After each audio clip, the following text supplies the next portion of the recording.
3টা টেকনিক আমি আপনাদেরকে বলবো, যেটা হচ্ছে আসলে একজন রুগীকে আপনি দূর থেকে দেখে বলে দিতে পারেন যে তার কি রোগ রয়েছে।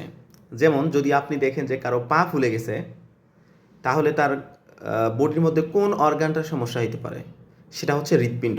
তার যদি হৃৎপিণ্ডের সমস্যা হয়, হার্ট ফেলিউর যদি হয়, তাহলে তার পা ফুলে যাবে।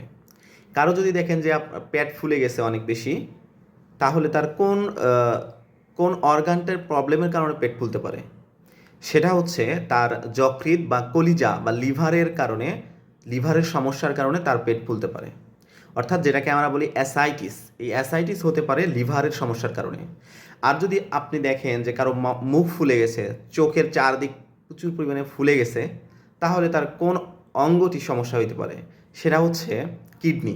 কিডনির সমস্যা হলে মানুষের মুখ ফুলে যায়, হার্টের সমস্যা হলে পা ফুলে যায়, এবং লিভারের সমস্যা হলে পেট ফুলে যায়।